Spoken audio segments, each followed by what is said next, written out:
السلام عليكم ورحمة الله وبركاته. برحب بطلبة وطالبات الصف السادس الابتدائي. معاكم مس حنان مدرسة رياضيات، وانت دلوقتي بتتفرج على قناة إبداع هي وبس. هنبدأ مع بعض يا حبايبي نشرح الدرس الأول في الترم التاني. تمام. عايزة بس يعني أبشركم وأقول لكم يعني بشرة كده إن الترم التاني بإذن الله المنهج فيه سهل وسلس ومفيهوش أي حاجة خالص، بسيط جدا وكمان مش كتير. واغلب الحاجة اللي احنا هندرسها وهناخدها مع بعض احنا اخدناها قبل كده، يعني هي كلها تراكمي. تمام.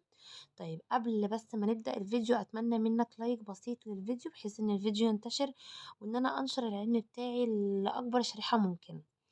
هنا اول درس بيتكلم عن حاجة اسمها نمذجة اسمة كسر اعتيادي على عدد صحيح، والعكس. يعني ايه العكس؟ يعني برضو نمذجة اسمة عدد صحيح على كسر اعتيادي. طب يعني ايه الكلام ده يا ميس؟ احنا كنا فالحين في الاسم لما هنفهم يعني ايه كلمة نمذجة. احنا كناش عارف يعني الاسم دي اخدنا فيها وقت على ما نستوعبها ونفهمها وندركها كمان. بص حبايبي، هو الموضوع سهل مفيهوش اي حاجة خالص. كلمة نمذجة دي مش جديدة عليك، انت اخدتها سابقا، اللي هي النماذج اللي احنا كنا بنعملها، النماذج الشريطية، اللي هي عبارة عن ايه؟ مثلا مستطيل كده او دايرة، حاجة كده يعني، حاجة شبيهة لكده. طب تعالوا كده نستعرض مع بعض ونبص نشوف الدنيا يعني شكلها ايه. بص حبايبي، اول حاجة بس مبدئيا عشان احل النمذجة بتاعتي بتاعت اسم الكسر الاعتيادي على العدد الصحيح او العكس العدد الصحيح على الكسر الاعتيادي، يعني بشتغل بطريقتين. حاجة من اتنين، ازاي؟ يا اما بجيبها عن طريق الناتج على طول، يعني ان انا اشتغل واحل تمام جبريا، او ان انا اعمل ايه؟ ارسم النماذج وابدا افك ال يعني الاعداد الصحيحه اللي عندي واشوف هي هتتقسم على اجزاء قد ايه، كسور قد ايه، او العكس اعمل الكسور بتاعتي على شكل النماذج وابدا ان انا ايه؟ ان انا يعني اقسمها على اعداد صحيحه. الكلام ده كله هنشوفه مع بعض دلوقتي. بس قبل ما ابدا اي حاجه خالص بس عايزه افهمك حاجه. طبعا في كتير قوي مش فاهمين اصلا يعني ايه كسر اعتيادي ويعني ايه عدد صحيح. ازاي ميس؟ احنا خدناهم قبل كده. ايوه حبيبي انا عارفه انت خدتهم قبل كده، بس مفيش مشكله ان انا اعمل ريفيجن بسيط. بص يا بابا، كلمه عدد صحيح يعني ايه؟ يعني مثلا لما نيجي نقول واحد مثلا، نقول اتنين، نقول تلاتة، نقول اربعة. الله، طب ميس طب والصفر والسالب واحد والسالب اتنين والسالب تلاتة خدناهم الترم التاني معانا برضو. الصفر والسالب واحد والسالب اتنين والسالب تلاتة والسالب اربعة، كل دي حاجات صحيحة، حاجات مصححة معايا. تمام. يعني ايه مصححة؟ يعني ما اتجزأتش ما اتقطعتش. يعني انا مثلا دلوقتي جبت مثلا شوكولاتايه او شوكولاته اهي، ده كده قالب شوكولاته، ده قالب كامل، ده كله اكلته كله، ما خدتش منه جزء، يبقى انا كده اخدت ايه؟ قالب واحد كامل. لكن لو انا جبت قالب الشوكولاته وهو اصلا كان بيبقى مفرخ كده، وانا اكلت منه حته وحته وحته، يبقى كده انا اكلت كملتها كلها؟ لا، انا اخدت منها اجزاء، يعني حتت صغيرة ما كملتش الواحد الصحيح. زي بالظبط لما اجي اقول لحضرتك ايه؟ انت اكلت كام رغيف عيش النهارده؟ فطرت بكام رغيف؟ واحد صحته حلوة؟ يجي يقول لي انا اكلت 3 رغيف يا ميس. طب تمام، دول 3 رغيفة كاملين، واحد اتنين تلاتة كاملين، بصوا كاملين اكلتهم كلهم. واحد تاني اسأله يقول لي انا اكلت نص رغيف، يعني الجزء ده بس، يعني كده ما كملش الرغيف كله، يعني ما كملش الواحد الصحيح. فدول كده انا بقول عليهم كسور، ده كده اسمه كسر وكسر اعتيادي. وخدنا السنة اللي فاتت وفهمنا يعني ايه كسر اعتيادي ويعني ايه كسر حقيقي ويعني ايه كسر غير حقيقي، والليلة الكبيرة اللي خدناها دي. طب ده بيتمثل ازاي؟ ده عبارة عن ايه؟ الجزء بحطه فوق والكل بحطه تحت. يعني ايه؟ الجزء الملون ده كام؟ قد ايه؟ واحد. طب والعدد الكلي كامل اللي هي اللي قدامك اللي هي المتفرغة دي؟ واحد اتنين، يبقى كده واحد على اتنين يعني نص. طب نيجي هنا، انا بقول بسرعة يا حبايبي لان الكلام ده احنا اخدناه سابقا، بس انا بفكرك يعني ايه اصلا عدد صحيح ويعني ايه كسر، عشان وانت شغال معايا تبقى مترجم من ايه اللي انا بقوله ده. نيجي هنا بقى، نشوف ايه الأجزاء اللي احنا أكلناها من الشوكولاتة، 1 2 3، 3 حتت صغننين. على قد ايه بقى الأجزاء كلها؟ على 5، 1 2 3 4 5. يبقى ده برضو كسر، وده برضو ايه، وده برضو كسر. تمام كده. طب مس حنان، العدد الصحيح ينفع احوله لكسر؟ اه ينفع. لو انت حبيبي شديت خط وحطيت تحت منه 1 اوريدي طبعا. يعني بص كده، لما اجي اقول لك دي 3 ده عدد صحيح، هي لما تبقى 3 على 1، مش 3 على 1 فيها ال3. تمام، عرفت جاب منين؟ نفس الكلام ال4، مش هي عبارة عن 4 على 1، مش 4 على 1 فيها ال4، صح؟ طب يلا بينا بقى نشوف كده النمذجة بتاعتنا بتاعت قسمة ال أنا هبدأ الأول بقسمة عدد صحيح على كسر اعتيادي. هبدأ بالبسيط ثم إيه، ثم الصعب. طيب بصوا حبايبي كده، هنبدأ زي ما اتفقت معاكم قسمة عدد صحيح على كسر اعتيادي. اللي قدامنا، المثال اللي قدامنا دي كلها عبارة عن أعداد صحيحة على كسور اعتيادية. طيب لما اجي انا اول طريقة هشتغل بيها دلوقتي الناتج، يعني انا هجيب الناتج الاول وبعد كده هوريك النمذجة هتعملها ازاي. اول حاجة 3 على 5، كنت معلمة عيل السنة اللي فاتت طريقة كده جميلة وسهلة، هقولها لك بس بعد ما اقول الاستراتيجية اللي عليك في منهجك اللي انت المفروض بتشتغل بيها. طبعا بعد ما بنقول الاستراتيجية بتاعتنا اللي احنا بنشتغل فيها في الامتحان، ببسط عليك كده واخليك تجيبها ايه بلمح البصر كده في ثانية. تمام، اللي هو الحساب العقلي بقى والشطارة، الجمال بتاعنا ده. طيب هنتفق اتفاق، هتثبت معاك 3 كلمات او جملة، اللي هي ايه، هنثبت، هنغير، هنقلب. تمام. طيب انا يعني انا على طول بشرحها ازاي. ان انا بقول طالما دي اسمة وفي كسورة عندي، فانا بعمل ايه؟ الاول بينزل زي ما هو، والعلى بحولها تبقى فيه، وبعد كده الكسر اللي قدامي دوت بعمل فيه ايه، بشقلب الكسر. يعني بخلي اللي تحت فوق واللي فوق تحت اهو. جميل. كده فيها اي مشكلة؟ لا ميس كده مفيهاش مشاكل خالص. هياها بنثبت، بنغير، بنقلب. تمام. انت تحفظها بالطريقة اللي تعجبك، او يعني انت وراحتك. يلا بينا بقى. اصبح ان ده بقى عبارة عن ايه، ده عبارة عن ضرب كسورة عادي جدا. زي ما اتفقت معاك قلت لك ان ال3 دي مقامها ب1. يلا بينا، بسط في بسط، مقام في مقام. 3 في 5 شطار ب15.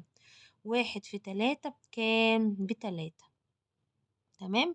يبقى كام؟ يبقى 15 على الايه، 15 على 3. كده في مشكلة؟ تهيألي كده مفيش اي مشكلة خالص. جميل. على فكرة ممكن تختصر، يعني لو قلنا 15 على 3 يبقى فيها الايه، فيها ال5. ميس ممكن تقولي لي الطريقة السهلة اللي انتي كنت بتقولي عليها بلمح البصر دي، من غير ما اتعب نفسي واقول الاول زي ما هو والعلى تبقى فيه واشقلب الكسر؟ اه هقولها لك، بس استنى شوية. اتقل بس، اتقل تاخد حاجة ايه، اتقل تاخد حاجة حلوة حاجة نظيفة. مش عايزة الخبطك غير لما تثبت الطريقة دي الاول معايا. طب يلا بينا اللي بعدها، برضو ده عدد صحيح على كسر. هنشتغل ازاي؟ الاول زي ما هو، والعلى تبقى فيه. هبصوا، ثبت، غير، الاخير اشقلب او اقلب اهو. ال4 فوق وال3 فين يا شباب، وال3 تحت. يلا بينا بقى ضرب عادي جدا. شد خط تحت منها 1. 2 في 4 بكام؟ ب8. 1 في 3 بكام يا شطار؟ ب3. جميل جميل. يبقى الأول زي ما هو، والعلى تبقى فيه، وشقلب الكسر. يلا المسألة اللي بعدها يا شطار. اهو مين الشاطر؟ جدع شاطر اهو، بيقول اهو سامعاك، بيقول الأول زي ما هو، والعلى بتبقى فيه، وشقلب الكسر اهو. شقلبناه. يلا بينا، هتشقلب حاله اهو. ال5 دي مقامها المفروض ب1. يلا بينا، بسط في بسط، مقام في مقام، بقت ضرب عادي جدا. هتبقى كام؟ 20 على كام يا شطار؟ على 2. شاطرين. يلا اخر بقى واحدة معايا. هنا اهو ال4 هتنزل زي ما هي، الاول زي ما هو، شاطر، والعلى تبقى فيه، وشقلب الكسر. ايوه جدعين شطور، سمعتكم كده وانتوا بتقولوا كلكم، يبقى كده المعلومة ثبتت. 4 في 3 بكام؟ ب12 على كام؟ على ال2. كده في اي مشكلة؟ ها، اللي عنده اي مشكلة يتفضل ايه، يتفضل يقول. ما عندناش اي مشاكل. ها، في مشكلة؟ طيب جميل. طب تمام. طب ميس ممكن تورينا الطريقة السهلة اللي انت كنت بتتكلمي عنها؟ احنا هي حاضر. بس احنا الاول دلوقتي فهمنا ان احنا بنعمل ايه. الاول زي ما هو، والعلى بتبقى فيه، وبشقلب الايه وبشقلب الكسر، وبعدين بضرب بسط في بسط، مقام في مقام. في كده مشكلة؟ تمام. يبقى 3 كلمات قلنا: بنثبت، بنغير، بنقلب. طب اول واحده طلعت لنا كام؟ زي ما انتوا شايفين 15 على الكام؟ على التلاتة. في اختصار؟ في اختصار. 15 على التلاتة فيها كام يا شطار؟ شاطر، ممتاز. انا عارفه انت عايز تجاوب من اول ما انا ما قلتها، بس انا قلت لكم استنى عشان خاطر احنا هنرسم دلوقتي. فيها كام؟ شاطر، فيها ال5. جميل. يبقى الناتج كده بكام؟ ب5. طب تعالى هنا، دي 8 على التلاتة، ينفع؟ ها، 8 على التلاتة ديت؟ مفيش حاجة اسمها 8 على التلاتة. انت ممكن تبسط الموضوع شوية. ازاي؟ 8 على التلاتة. هي التمانية فيها كام تلاتة أصلا؟ ها، شاطر، ممتاز. فيها ايه؟ فيها 2، صح كده؟ اهو، 2. ويبقى كام؟ وباقي كام؟ وباقي 2 معانا اهم، هنحطهم فوق كده. وهنا اهوت ايه؟ 3. تمام. تعالى ارفع الكسر ده. 3 في 2 ب6، واتنين كام؟ فوق 8. جميل جميل. يعني معناها ان ال8 على التلاتة، دور كده في جدول ضرب التلاتة. في حاجة تتضرب في 3 تديك 8؟ لا مفيش، ينزل رقم. 7. في حاجة تتضرب في 3 تديك 7؟ لا مفيش، انزل رقم. 6. في حاجة تتضرب في 3 تديك 6؟ الاتنين. الاتنين عدد صحيح تتحط هنا. طب وبقى كام على ايديك ان انت كنت عمال تنزل بيهم؟ 2. هتحطهم فوق في البسط، والمقام طبعا ثابت زي ما هو التلاتة. طب نيجي هنا اهو، 20 على الاتنين فيها كام يا شطار؟ شطار، فيها ال10. طب هنا اهو، 12 على الاتنين فيها كام؟ فيها ال6. بكل بساطة. ميس ممكن بقى ميس كفاية كده وتعرفينا الطريقة السهلة اللي انت كنت بتتكلمي عنها؟ حاضر. بص يا حبيبي، مسألة مثلا الأولانية اللي فوق دي، 3 على الكسر ده اهي، 3 على كام؟ 3 على 5. كنت اتفقت مع حبايبي الحلوين السنة اللي فاتت وقلت لهم كده ممكن تجيبوها في لمح البصر. دي 3 صح؟ مقامها المفروض كام؟ ب1. هبدأ أعمل كده، شد خط كده وابدأ اعمل كده. بصوا، بناخد اللي تحت دي طبعا اسمها، ناخد اللي تحت نضربه مع اللي فوق. 1 في 3 بكام؟ ب3. نزل تحت كده كده. تمام. طب 3 في 5 ب15، حطها فوق. عارفين انا بعمل ايه؟ بعمل كده كده، ودي كده كده بس. تمام. اهي 15 على 3 فيها ال5. بس كده بكل بساطة، من غير بقى ما قلت انا من شوية ولا اقلب ولا اعدل ولا القصة دي كلها. تمام. دي بس انت بتستخدمها لما حضرتك بتحب تتأكد من الايه، من النتيجة بتاعتك. جميل. طب يلا بينا نشوف يا ميس، عايزين نحل الكلام ده بس بالنماذج يعني. هتبقى عبارة عن ايه وازاي؟ بصوا يا حبايبي، دلوقتي انا عايزه اعمل نمذجه لقسمة عدد صحيح على كسر. جميل. طيب بس إيه ان انا هعمل اللي هي النماذج الشريطيه. طب نصلي كده على نصلي كده على سيدنا محمد. تمام. صلى الله وسلم على يسوع المرسلين. بصوا يا حبايبي، هنبدأ نعمل ايه؟ اول حاجة ده العدد الصحيح، ده الحاجة الكبيرة. دول كام؟ دول 3. قدرهم ان دولت ال3 قوالب الشوكولاتة. ادي قالب، التاني اهو، التالت اهو يا حلوين. حلو. هقسمهم على ايه؟ ال3 دولت هيتقسموا على ايه؟ على 3 على 5. بصلي بقى، شايف الكسر اللي قدامك ده؟ من غير ما تلخبط نفسك، فين مقامه؟ 5. شايفة ال5 دي اللي هي المقام؟ حضرتك هتعمل ايه؟ كل واحد صحيح من دولت هتقسمه ل5 مربعات صغننين. يعني دول 5 هنقسم ل5 مربعات، يعني هتعمل كام خط؟ دول 5 يبقى اعمل 4 خطوط. 1 2 3 4. ليه 4؟ عدهم كده. طيب 1 2 3 4 5. 5 ولا مش 5؟ 5. تعالى هنا برضو اعمل 4 خطوط. 1 2 3 4. عد كده. 1 2 3 4 5. جميل. يلا بينا اللي بعده. 1 2 3 4. تمام. ادي 1 2 3 4 5. يلا بينا بقى. بص بقى يا كابتن مصر كده معايا اهو. نبدأ كده. همسك قلمي كده وابدأ بقى ابص للبسط اللي فوق، دول كام؟ دول 3 على الكام؟ على 5 على الكسر ده. يعني معناها هظلل، هاخد يعني كل 3 مربعات من دول بقيمة واحد اهو. ادي ده وده وده، ادي واحد اتنين تلاتة، دول كده بقيمة ايه؟ واحد. طب ده يلا بينا، واحد اتنين تلاتة برضو دولت كده، التلاتة دول بقيمة حاجة واحدة. يلا هناوت، واحد اتنين تلاتة اهو، برضو نفس الكلام، واحد اتنين تلاتة اهو نفس الكلام، واحد اتنين تلاتة اهو نفس الكلام. عارفين يا جماعة انا بعمل ايه دلوقتي؟ هقول لك انا عشان تفهمها. بص، انت بالظبط كده كأن معاك ايه، عندك مثلا عدد اشخاص معينين، تمام، وانت عايز توزع عليهم حتت الشوكولاتة. يعني بتشوف يعني بص، انت دلوقتي عندك كام حتة شوكولاتة؟ ياما، واحد اتنين تلاتة اربعة خمسة ستة سبعة تمانية تسعة عشرة حداشر اتناشر تلاتاشر اربعتاشر خمستاشر، 15 مربع صغير. انت مش عارف ال15 دول هتوزعهم على كام فرد، كام شخص، يعني كام شخص هيتوزع عليهم، صح؟ فانا عملت ايه؟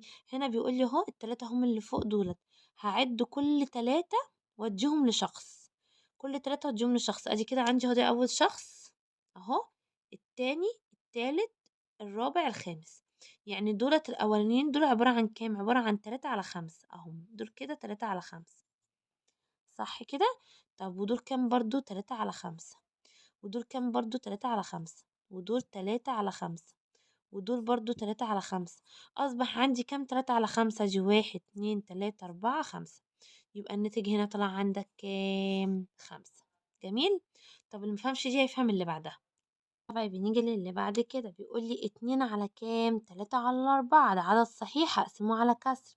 اتفقت معاك العدد الصحيح اللي قدامي ده 2، يعني هعمل كام قالب شوكولاتة مثلا؟ ادي واحد اهو صحيح، وادي التاني اهو. جميل. طيب هبدأ بقى أقسمه على قد إيه عشان أبدأ أوزع. هبص هنا للكسر اللي هو مقسوم عليه، اللي بسط ولا المقام؟ لا، المقام بكام؟ ب4. يبقى أنا هقسم كل قالب من دول، كل قالب شوكولاتة لأربع إيه، 4 مربعات صغيرة. دول 4 عشان أقسمهم مش هعمل 4 خطوط، لا 3 خطوط كده. هعدهم بقى كده، واحد اتنين تلاتة اربعة. يلا بينا، برضو 3 خطوط اهو، واحد اتنين تلاتة اربعة، يبقى كده 4 مربعات هنا واربع مربعات هنا. نيجي بقى هنقسم ازاي ولا هنوزع ازاي عشان نعرف النتيجة بتاعتي؟ اول حاجة عندي هنا فوق في كام؟ 3. يبقى احنا هنبدأ نعمل مجموعات بحيث ان انا اوزعها على الاشخاص. بمعنى يعني انا هبدأ اعمل مجموعات، كل مجموعة متكونة من 3 مربعات صغنطتين. يلا بينا كده، التلاتة هم دولت، ادي واحد اتنين تلاتة، ادي اول مجموعة. يلا المجموعة التانية، واحد اتنين تلاتة، ادي تاني مجموعة. يلا المجموعة التالتة لازم تتكون من 3 برضو، واحد اتنين، ايه ده؟ دول ما كملوليش التلاتة. دول ما كملوش التلاتة، يعني ما كملوش ان انا اديهم لشخص. تمام. يبقى دولت هيبقوا عبارة عن ايه يا حبايبي؟ دول هيبقوا جزء بقى، دول هيعتبروا كسر. انما دولت هقدر ان انا اديهم لايه، يعني ان انا اقدر ان انا اوزعهم لحد. هم دول كده كام؟ دول 3/4 اهم، ادي اول ايه، اول مجموعة عندي. والمجموعة التانية 3 برضو على 4. طب المجموعة التالتة ديت كملت معايا؟ لا ما كملتش. هبدأ ان انا اعمل فيها ايه بقى؟ دول كده مربع وادي مربع، هيبقوا كام؟ المفروض ان انا كنت بعمل مجموعة مكونة من 3، صح؟ مش انا كنت دلوقتي بوزع بعد 3 مربعات عشان اكون مجموعة؟ ما اتكونتش معايا. ابدا انا بقى هعمل ايه؟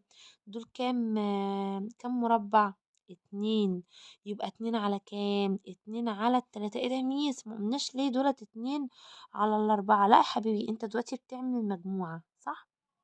والمجموعة اللي انا بعملها وبكونها من 3 اجزاء، 3 مربعات. جميل. دولت مربعين ما كملوليش التلاتة، يبقى هيبقوا عبارة عن ايه؟ 2 على كام؟ على التلاتة.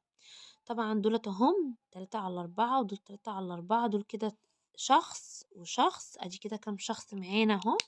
نكتب بقى الناتج، 2 ودول ما كملوش إن هم إن شخص ياخدهم كلهم، فهنقوله كام؟ 2 على الكام؟ 2 على ال3. يا رب بس تكون مفهومة كده وبسيطة. عايز تأكد الإجابة بتاعتك، حضرتك هتعمل ايه؟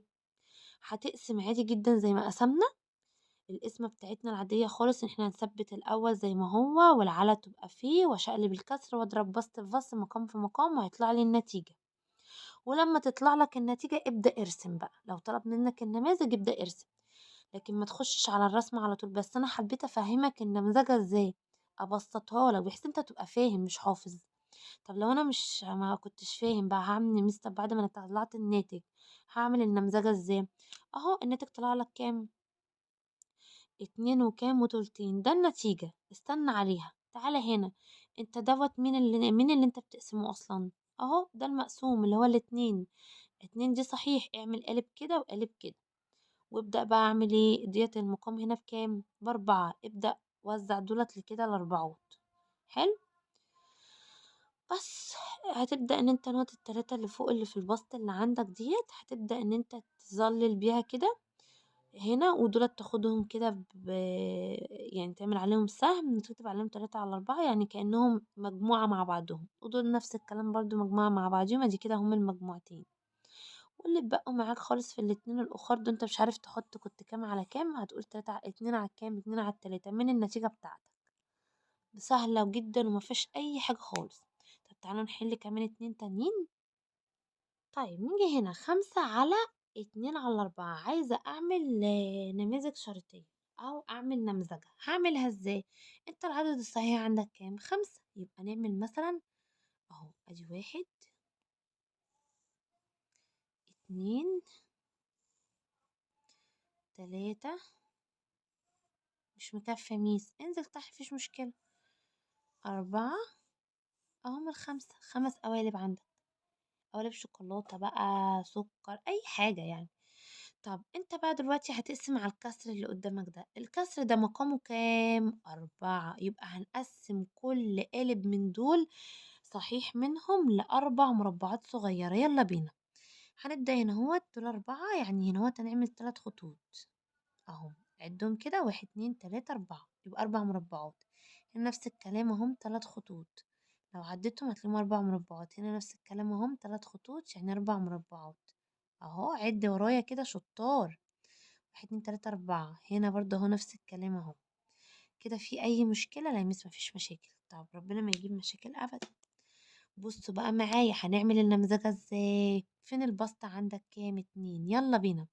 هنعمل مجموعات مكونة من ايه؟ من يعني كل مجموعة مكونة من مربعين. مربعين اهم، ادي مربع وادي مربع، ادي اول مجموعة، ومربع ومربع ادي تاني مجموعة، مربع ومربع ادي تالت مجموعة، مربع ومربع ادي رابع مجموعة. تمام. ودول برضو الاتنين دول كده هيبقوا مجموعة، ودول برضو كده اهم برضو مجموعة، ودول نفس الكلام برضو مجموعة، ودول اهم 2. بصوا كل 2 هعتبرهم مجموعة اهم. يعني ايه يا ميس؟ ايه ده؟ دول كام واحدة كده قدامي؟ بصوا. طب دي ميس معنات دي كام؟ يعني بقول عليها قد ايه؟ بقول عليها اهو حبايبي، بقول عليها 2 على 4، ودول 2 على 4، ودول نفس الكلام 2 على 4، 2 على 4، 2 على 4 اهو. اهو نفس الكلام اهو، 2 على 4 اهو. وهتكتب عليها من فوق يعني. طب تعالى عد كده، انت كونت كام مجموعة؟ ادي 1 2 3 4 5 6 7 8 9 10. يبقى الناتج طلع كام؟ 10. يبقى انت وزعت ال5 على الربعين، طلع لك كام؟ طلع لك 10. اظن مفيهاش مشكلة، دي سهلة جدا. طب تعالى نشوف اللي بعدها. مفهمش دي يفهم دي. هنا يلا بينا. هنا بيقول لي 4 على 2. هشتغل ازاي ميس؟ بص يا حبيبي، ال4 اللي قدامك دي ده عدد صحيح. يلا ابدأ وزعه. ميس طب انا كنت حابب ان انا اعملها دواير المرة دي. هتتعبني معاك شكلك. مفيش مشكلة. بس لا خلينا زي ما احنا، عشان مش عايزة الخبطك، عشان المشكلة ان احنا بنكون مجموعات مع بعض. معيش قلمة كمان يعني ملونة كتير ان انا اضم لك المجموعات بألوان اهو. يلا بينا. ادي 1 2 تلاتة، أربعة. يبقى كده 4 أعداد صحيحة أهي قدامنا، يعني 4 قوالب شوكولاتة، أو 4 مثلًا بيتزا، بس البيتزا بتاعتنا شكلها مختلف، بيتزا مستطيلة. يالّا بينا بقى.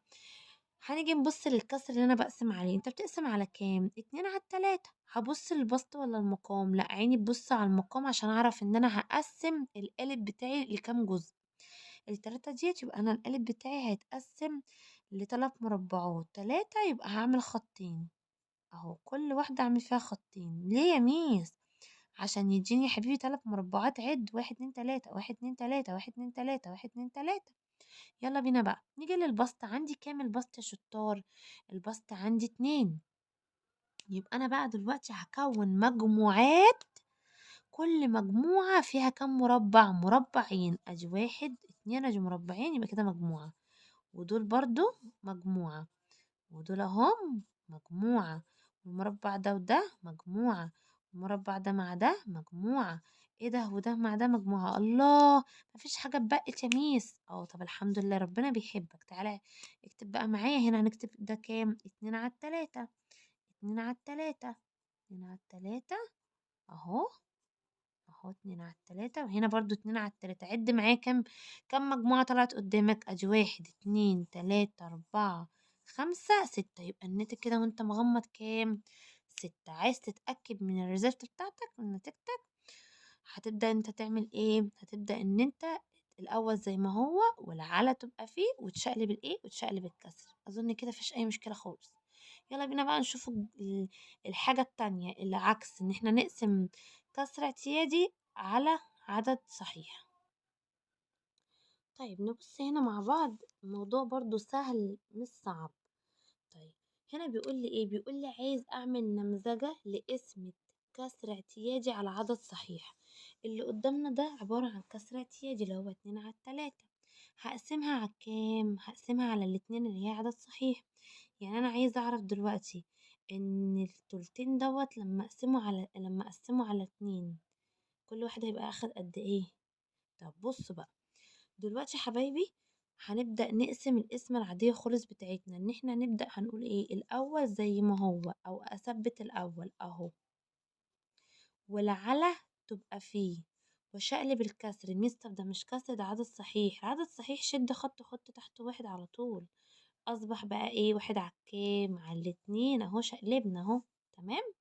يلا بينا بقى نضرب بسط في بسط، مقام في مقام. 2 في 1 بكام؟ ب2. 3 في 2 بكام؟ ب6. يبقوا طلعوا لي كام؟ 2 على كام؟ 2 على 6. طب فيها اختصار؟ اه فيها اختصار. يلا بينا كده، دي 2 ودي 6. لو احنا حبينا نختصر على الاتنين، 2 على الاتنين فيها الواحد، 6 على الاتنين فيها كام؟ فيها التلاتة. يعني الناتج طلع لي ايه؟ حلوين تلت. طب ده كده الناتج اللي انا هحلها عادي. عايز بقى اعمل نمذجة او ارسم نموذج شريطي. هبدأ اعمل كده اهو. ابدأ ارسم قالب كده. تمام. والقالب اللي قدامي ده قالب عبارة عن يعني واحد صحيح. جميل. القالب اللي قدامي ده هبدأ اعمل فيه ايه؟ هبدأ اجزأه. هنا المقام كام؟ 3. التلاتة ديت يبقى انا هقسم القالب ل3 مربعات اهم. 1 2 3. هعمل خطين كده. طب انا معايا منهم كام؟ لا انا معايا منهم اهو اللي في البسط كام جزء دولت، او كام مربع؟ 2. ادي 1 2. اه يبقى معنى كده ان دولت على بعض عبارة عن التلتين. طب التلتين دولت لو انا وزعتهم على شخصين، يعني انا دلوقتي التلتين اللي قدامي دولت الكسر، عايزة اوزعهم لكام شخص؟ لشخصين. قبل بقى بصوا يا جماعة، مالكمش دعوة بالمقام اللي انا عاملاه والكلام ده عشان انا هجيب الناتج. لكن انا دلوقتي بحل المسألة ان انا اعمل نموذج ليا، اللي هو اللي بالاسود ده اللي انتوا شايفينه. عايزة اوزعهم على شخصين. طب المربعين اللي قدامك دول لما توزعهم على شخصين، كل شخص هياخد كام؟ اهو ده بقى هيبقى عبارة عن كام؟ عبارة عن تلت. وده عبارة عن تلت. يبقى كده هو التلتين لما يتوزعوا على شخصين يبقى ايه الناتج؟ هيطلع لك كام؟ تلت. جميل. طيب نيجي للمسألة اللي بعدها. هنحل المسألة برضو، وبعد ما نحلها هنعمل النماذج، او لو عايز نشتغل النماذج على طول ما عنديش اي مشكلة. هشتغل النموذج الاول وبعدين احل المسألة. بص يا حبيبي معايا، اول حاجة انا عايزة اقسم الكسر ده على العدد الصحيح. ارسم لي قالب محترم كده زيك اهو. جميل، كبره بس شوية. هنا المقام عندك كام؟ 8. يبقى احنا هنقسم القالب ل8 مربعات. 8 مربعات يعني اعمل لي 7 خطوط. 1 2 3 4 5 6 7. عد كده بقى المربعات وتأكد. 1 2 3 4 5 6 7 8. جميل. المربعات اللي قدامي دي هظلل منهم قد ايه؟ بص بقى اللي انت هتظلله. بص ده حبيبي اللي فوق ده اللي هو الظل او الملون، وتحت دوت اللي هو الكل. الكلام ده احنا عارفينه اصلا من سنة تالتة ابتدائي، او لا بلاش كده، من تانية ابتدائي كمان، الترم التاني. يلا بينا نظلل. ادي 1 2 3 4 5 6. يبقى احنا كده هنظلل قد ايه يا شاطرين؟ 6. طيب نبص كده بقى مع بعض. انا بقى الكلام ده كله انا عايزه اقسمه على كام؟ يبقى معنى كده ان كل واحد من دول بتمن تمن تمن تمن تمن. ده كده كله على بعضه كام تمن عندي؟ 6 ايه؟ 6 أتمين. طب ال6 أتمنة اللي قدامك دول عايز اوزعهم على ايه يا شطار؟ عايزه اوزعهم على 3 مجموعات او 3 اشخاص. 3 مجموعات يعني معنى كده ده تمن وتمن. تمام. ادي مثلا دي مجموعة، ودي مثلا مجموعة، ودي مجموعة، وهي هي نفس المجموعة يعني بص انت لو انت حسبتها كده هتلاقي ان كل مجموعة دول 1 2 3 4 5 6. كل مجموعة هتاخد لها كام؟ 2 اهو. دي ودي ودي هتاخد لها مربعين. المجموعة الأولى مربعين، التانية مربعين، دي مربعين. يعني كام يا ميس؟ دول مربعين يعني معناهم 2 على 8، ودول برضو 2 على 8، ودول برضو 2 على كام؟ 2 على 8. حلو. تمام. بس يبقى الناتج عندك طلع لك كام؟ 2 على كام؟ 2 على 8. ده الناتج بتاعنا. طب يلا بينا نحل المسألة عشان نتأكد. هنعمل كده الأول زي ما هو أثبته، والعلى تبقى فيه، وشقلب الكسر. قلنا ال3 دي مقامها ب1، شقلب يلا هيبقى 1 على 3. بسط في بسط، مقام في ايه؟ في مقام. 6 في 1 بكام؟ ب6. 8 في 3 بكام؟ شاطرين، ب4 وكام؟ ب24. طيب دي 6 وديت 24. ممكن نقسم على كام؟ ممكن نقسم على نقسم على لو احنا حبينا قسمنا نقسم على 6. 6 على 6 فيها ال1. 24 على 6 فيها كام؟ فيها الربع. ايه ده يا ميس؟ يعني فيها الأربعة. يعني انت ميس ده طالع ربع. ودي كام؟ دي 2 على كام؟ 2 على 8 حبيبي. طب ما ال2 على 8 أصلا لو انت اختصرتها على اختصرنا على الاتنين، 2 على 2 فيها ال1. 8 على 2 فيها الأربعة. يعني كام؟ يعني ربع. بس كده. الموضوع سهل مفيهوش حاجة. تمام. تاني.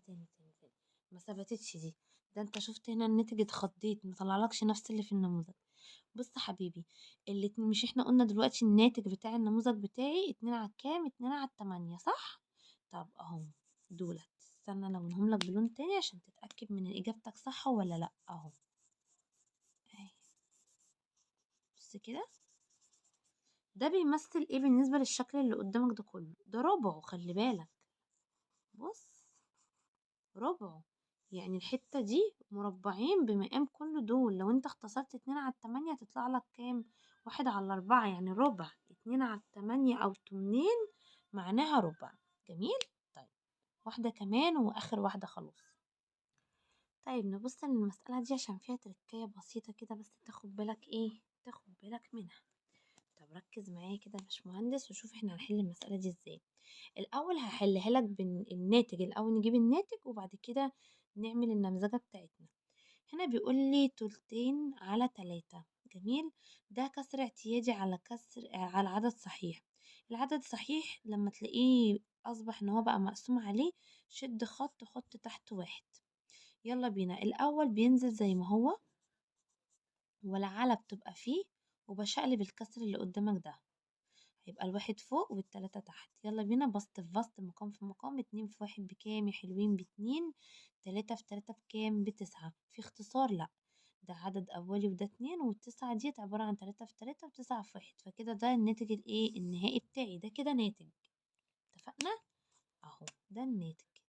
طب نيجي بقى عايزين نعمل نمذجة، او عايزين نعمل نماذج شريطية للقسمة اللي كانت قدامنا دي. دولت يا حبايبي تلتين، التلتين دول انا عايزة اوزعهم او اقسمهم على 3. هنا في مشكلة هتواجهنا شوية، اللي هي ايه؟ ان انا مش هقدر اقسم الجزئين اللي قدامي دولت ل3 مجموعات قد بعض. مش انا بقسم اللي هنا، يعني مثلا بصوا انا لو جيت اشتغلت هنعمل كده مثلا،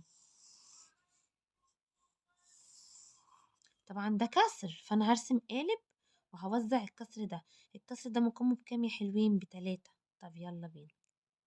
مش 3 يعني هعمل 3 مربعات، يبقى اعمل خطين اهم الخطين يا حلوين. كده في مشاكل؟ طب انا عندي منهم كام بقى؟ كام جزء عندك في البسط اهو؟ من المظلل او المتلون هيبقى كام؟ ادي واحد اهو، ادي التاني اهو. يبقوا كده كام على بعض؟ يبقوا كده المفروض تلتين. 2 على العدد الكلي 3 اهو، 2 ملون على 1 2 3. جميل. طب انا دولت بقى اللي قدامي دول انا عايزة اوزعهم على 3 مجموعات قد بعض. طب هل انا هعرف اتصرف كده؟ لا انا مش هعرف. هقسمهم ازاي على 3 مجموعات؟ ده دول هم اصلا جزئين، ازاي هوزعهم على 3 مجموعات؟ في الحالة دي حضرتك بتعمل ايه؟ بتعمل حاجة اسمها ان انت بتجيب كسر مكافئ للكسر اللي قدامك ده. يعني ايه؟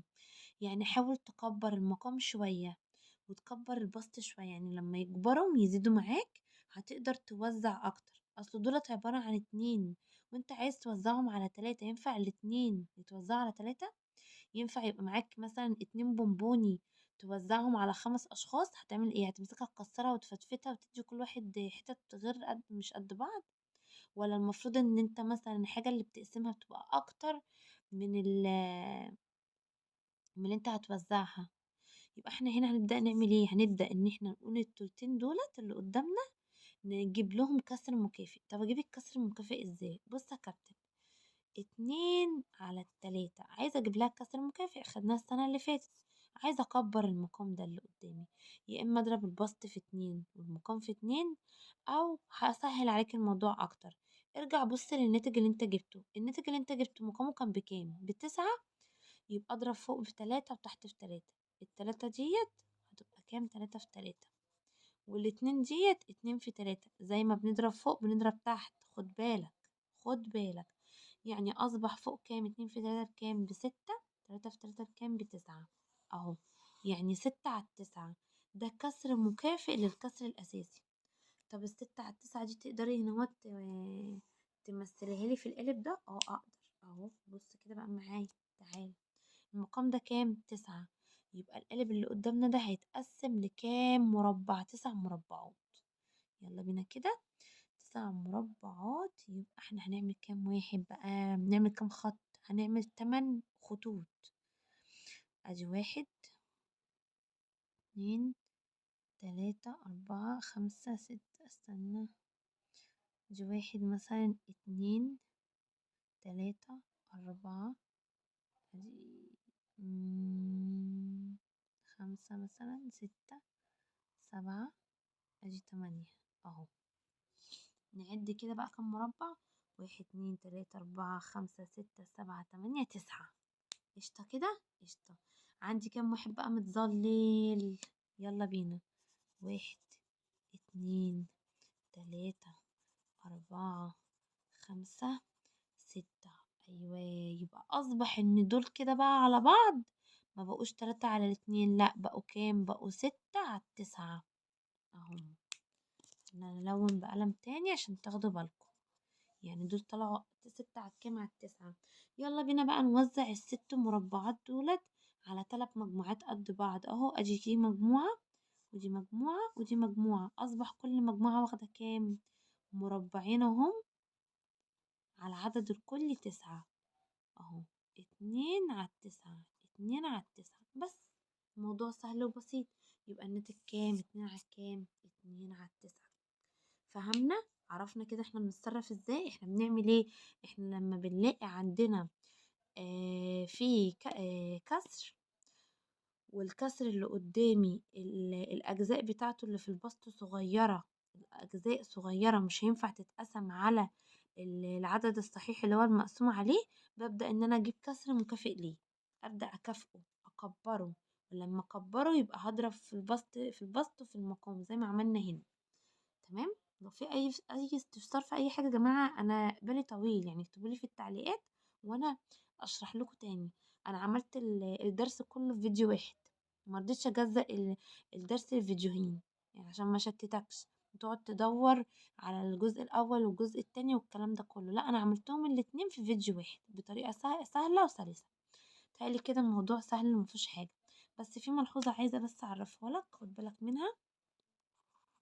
ملحوظة كده، خد بالك لما باجي كنت اقسم مثلا عدد صحيح. تمام. وريني كده، انا كنت هنا كاتبه كام؟ إيه، 5 مثلا اهو. 2 على كام؟ على 4. الناتج طلع لي كام؟ 10. يبقى الناتج هنا لما انا كنت بادئه بعدد صحيح، ها، كان كبير. الناتج طلع لي ماله؟ الناتج طلع لي اكبر من المقسوم. مش ده المقسوم وده المقسوم عليه وده خارج القسمة. حلو. يبقى عندك خارج القسمة او الناتج بتاع القسمة بيكون اكبر من المقسوم. انما لما كنا بنقسم هنا كده مثلا، زي زي ايه اهو، تلتين على 2، كان الناتج طلع لي تلت. خد بالك ده المقسوم، صح؟ المقسوم هنا كان كسر. بص بقى الخارج القسمة، ده تلتين، ده كان كبير. اصبح ان خارج الاسم هنا طلع ماله؟ اصغر، صغير. يبقى خارج الاسم بتاعت لما يكون المقسوم كسر بيكون ماله؟ الناتج بيكون اصغر. الناتج بيكون ايه؟ اصغر. خد بالك من المعلومة دي. تمام. عشان ابقى برضه عملت اللي عليا، جبت لكم مسألة كلامية بحيث ان انت تعرف تتعامل وتكتب المسألة بتاعتك ازاي. بيقول لي تشارك 3 اصدقاء. كم صديق؟ 3. حلو. بالتساوي. طالما قال لي بالتساوي يبقى انا هقسم على طول في خمسين من الكعكة. يعني انا يعني هما التلاتة اتشاركوا مع بعض في خمسين من كعكية. فعايزين نعرف نصيب كل واحد منهم هيبقى كام. يبقى معنى كده مين المقسوم ومين المقسوم عليه. هنا التعبير العددي او المسألة بتاعتي هتكون عبارة عن ايه؟ حتة الكعكية اللي قدامي دي أنا عايزة أوزعها على 3 أصدقاء. يبقى هقول 2/5 على الكام؟ على التلاتة. تمام. يا إما هحل على طول، هحل أجيب الناتج. لو أنا هجيب الناتج أبدأ بالناتج الأول. يلا بينا. دي مقامها 1، الأول ينزل زي ما هو والعلى تبقى فيه وشقلب الكسر. يلا بينا نضرب بسط في بسط، مقام في مقام. 2 في 1 بكام يا حبايبي؟ ب2. 5 في 3 يا شباب ب15. اتفقنا كده؟ في كده مشكلة؟ اظن مفيش اي مشاكل خالص، ربنا ما يجيب مشاكل. طب يلا بينا بقى نعمل ديت النمذجة بتاعتنا. نعملها في نموذج شريطي كده اهو. بص بقى، عشان قبل ما تتعب قلبك وتعمل نموذج شريطي وتبوظ الدنيا وتمثل ديت وتبقى انت مش عارف تشتغل ازاي. بص يا حبيبي، بص هنا على البسط اللي هنا وبص على العدد الصحيح. دي 2 صح؟ ودي كام؟ 3. طيب، قلتلك لو الاتنين اللي في البسط اقل من المقسوم عليه يبقى جيب كسر مكافئ على طول للكسر ده. كبره. حاول انت تكبره. اكبره ازاي؟ يعني اضرب البسط والمقام في عدد بحيث ان هو يكبر. انت ما تتعبش قلبك كتير. انت الناتج طلع لك كام؟ 2/15. يبقى حاول تخلي المقام ب15 اهو. يعني مثلا 2/5 دي خليها المقام ب15. يبقى هيتضرب تحت في كام؟ في 3. وفوق برضه هيتضرب في كام؟ في 3. 2 في 3 ب6 و5 في 3 ب15. يبقى انت هتعمل ايه؟ هتقسم ديت ل15 مربع. يبقى نعمل كام خط؟ 14 خط. 1 2 3 4 5 6 7 8 9 10 11 12 13 14. لو عديناهم هنلاقيهم 15 ايه؟ مربع. هنظلل منهم كام مربع وكام جزء؟ 6. 1 2 3 4 5 6. طب ال6 دول بقى حضرتك عايز تقسمهم أصلًا على كام؟ يعني دول كده أهم، دول عايزين يتقسموا على كام أصلًا؟ عايزين يتقسموا على ال3.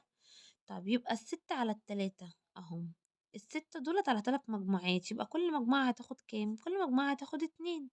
يبقوا كام؟ يبقوا 2 على إيه؟ 2 على 15، 2 على 15، 2 على 15. بس أهي، وده نفس برضه الناتج اللي إيه، اللي طلع معانا. بكده يبقى إحنا كده خلّصنا الدرس الأول في الوحدة التامنة، تمام. وإن شاء الله بإذن الله الفيديو اللي جاي هنحل أسئلة كتاب سلاح التلميذ. وأنت مش بتاخد درس أو إن أنت مش ملتزم مع حد، تقدر إن أنت تشرح معايا الدرس، وبعد ما تخلص الدرس هتبدأ تعمل إيه؟ هتبدأ تحل الأسئلة بتاعة الدرس معايا، يعني مش هتحتاج إن أنت تاخد درس خصوصي أصلا. تمام. أشوفكم على خير بإذن الله الفيديو الجاي، ولو عجبكم الفيديو مننساش لايك للفيديو، يا ريت يا جماعة نحاول إن إحنا ننشر في الجروبات بحيث إن أكبر شريحة ممكنة من سنة 6 تستفيد معانا. تمام. أشوفكم على خير بإذن الله الفيديو الجاي.